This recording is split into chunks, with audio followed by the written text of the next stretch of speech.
treat a cancer like Suzanne's lymphoma. Lymphoma cancers are found deep within the body. Okay, right, yeah. What was needed was a way of targeting radiation to the exact site inside the body where the cancer cells were reproducing. Okay, then. Targeting is really the most logical way forward with radiation treatment, because we know that we're going to get a high radiation dose exactly where we want it, but we're not going to be damaging other tissues in the body. The real breakthrough came with the realization that radioactive iodine would be a very good way of treating thyroid disease. The thyroid is a gland in the neck which produces hormones that help regulate how your body works. If it is too big or too small, you may have a problem. The thyroid naturally uses iodine as the building block to make thyroid hormones. And so if we give someone some iodine, it will automatically home in on the thyroid, get trapped by the thyroid and locked into it, and then give a local dose of radiation precisely where we want it to be. The radioactive form of iodine, iodine-123, gives off gamma radiation. Remember, gamma radiation is very penetrating, so even from deep inside the body, the gamma rays can pass through all the body's tissues and be detected from outside the body. Because of this, the radiation can be detected by a machine known as a gamma camera, which creates images of the thyroid.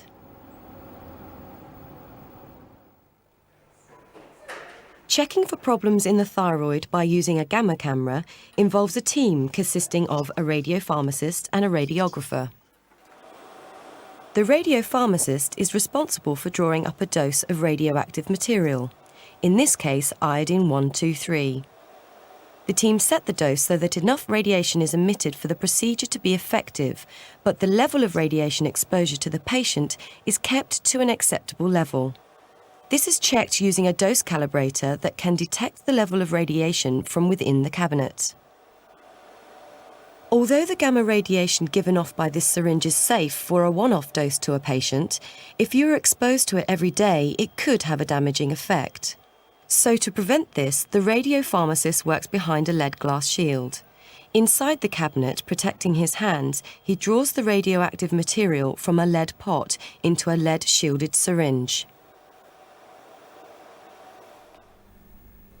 These precautions will also have to be adopted by the radiotherapist, who will also double-check the dose before it is finally injected into the patient. I'm drawing up a radioactive dose from this vial to inject into the patient for her thyroid scan. The vial of radioactivity is housed within a lead pot, and I'll be drawing up into a syringe housed in the lead shield. And the whole process is done behind this bigger lead shield, and there's a lead glass window here for me to look through so that I can see what I'm doing. My hands have to be close to the radioactive vial, and my hands are monitored on a monthly basis to make sure that I don't get a high radiation dose.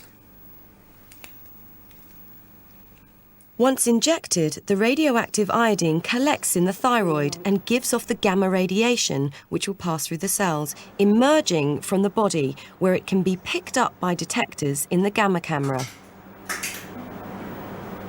Having been injected with the radioactivity, gamma rays will be emitted from the patient, and this head has a mechanism inside it that allows us to detect the presence of the gamma rays and produce a digital image. These are the pictures of the patient's thyroid gland that we took earlier on the gamma camera. The dark areas indicate areas where the radiopharmaceutical has been taken up into the thyroid gland, which shows that it's functioning. The lighter area on this side is an area where there isn't any radiopharmaceutical, so the gamma camera hasn't been able to detect anything, and that shows an area of non-functioning thyroid tissue, and that could be caused by a variety of reasons. It's a bit scary to think that there's tumours all over your body. It is a bit frightening because you know that you can have it anywhere and you not be aware of where it actually is without a scan or whatever. And obviously it's quite difficult to eradicate that. Researchers working on lymphoma cancer began exploring the idea of targeted radiotherapy so successful in thyroid disease. And Suzanne was also about to benefit from another breakthrough in nuclear medicine.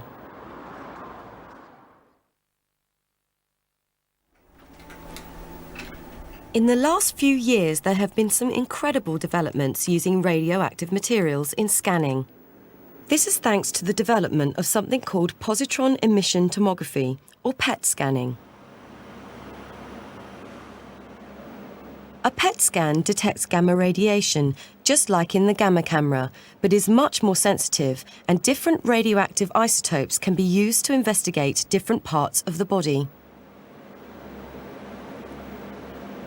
PET scanning shows you the physiology of the body, so if you can target a specific area or a specific tumour type, then you can see it very clearly in a way that's different from anatomical imaging, which relies on size or shape or density.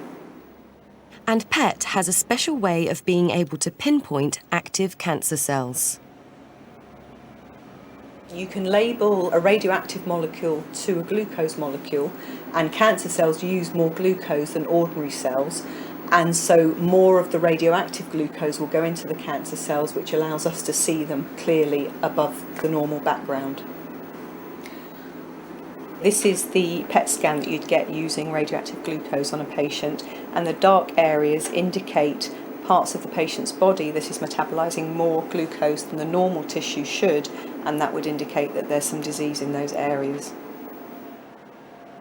It would be a PET scan that would reveal to Suzanne's doctors exactly where her lymphoma cancer was active.